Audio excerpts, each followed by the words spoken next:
Hi all, I welcome you on my channel Coding Mante. So today we will be discussing about the part 2 for the Python technical interviews. These are the interview questions that I collected when I gave the interviews in different companies. So these are the questions that are commonly asked by the interviewers. So just wanted to have some brief that how these questions and what are these questions and the answers for that questions. So without any further delay, let's get started. So for the first part is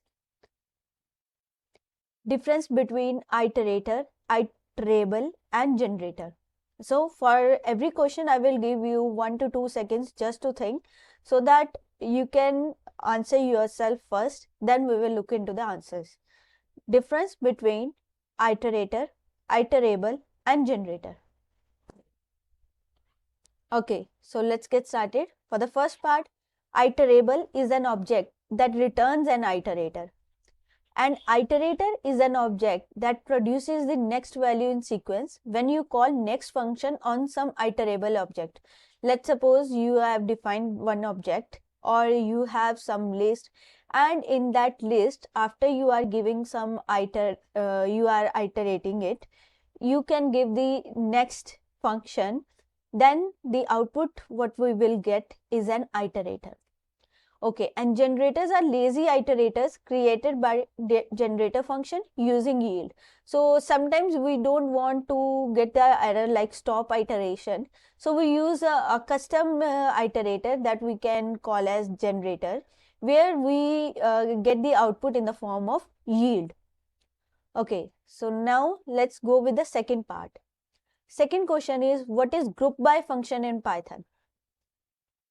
Group by method allow developers to group values of an iterable class based on a specified into another iterable set of values.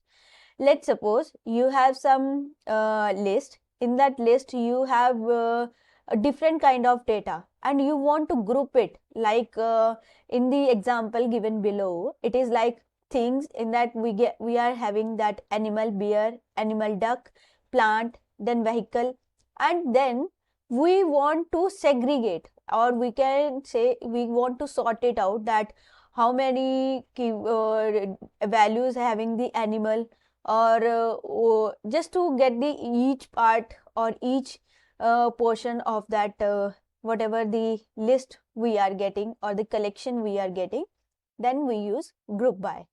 So here you can see that the example, when we are initializing a dictionary, we will give the key and group, and then we will use the function group by, and then we will sort it out and will turn it into a list. That means every key will have one list. So in list the values will be there. Okay, now let's move to the third part of this question. What is list slicing in Python? List slicing refers to accessing a specific portion or a subset of the list for some operation while the original list remains unaffected. That means if you have a long list and you want just a part of that list, or just one portion of that list from that whole long list, then we can use list slicing. Example could be L1 we have 1, 2, 3, 4, 5, 6, and then I am giving L1 1 to 7, or you can give anything. That means a portion of that list will be printed. Okay, so next question is, what is list comprehension in Python? I repeat, what is list comprehension in Python? It is a shorter syntax when you want to create a new list based on the value of an existing list. Let's suppose I have one list and I want to sort it out and create a new list based on that. Then we can use, just like I'm giving you a very simple approach for this, like x for x in range. All make sure that list comprehension will be written in the square brackets. Next question. Difference between yield and return in Python. I repeat, difference between yield and return in Python. Yield is generally used to convert a regular Python function into a generator.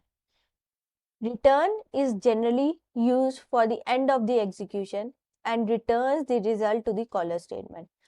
I am having one function and I want that function, let's suppose I am having that sum equals to a plus b, and now I want to return whatever the sum is, sum of a and b. Then we can use the return keyword there. But sometimes we need to reuse that variables. Let's suppose whatever the sum will come, we need to add plus, we need to add 1 in that sum. Then we can use the yield function. So this is the main difference between yield and return. Generator is also a function, but generator uses yield that stores the previous value of that function while execution. So this is all about, and if you have any doubt for this list and iterators or group by function and generator, I will place the all the links in the description below, where I will describe each and every concept of iterator, iterable or generator in detail. So I will place the video links below in the description below box. You can go and check it out and you will find all the details about this in detail. As it was just a technical interview, so just I want to share it in brief, not so long. So thanks for watching. Please like, share and subscribe if you want to see more videos like this. Thank you.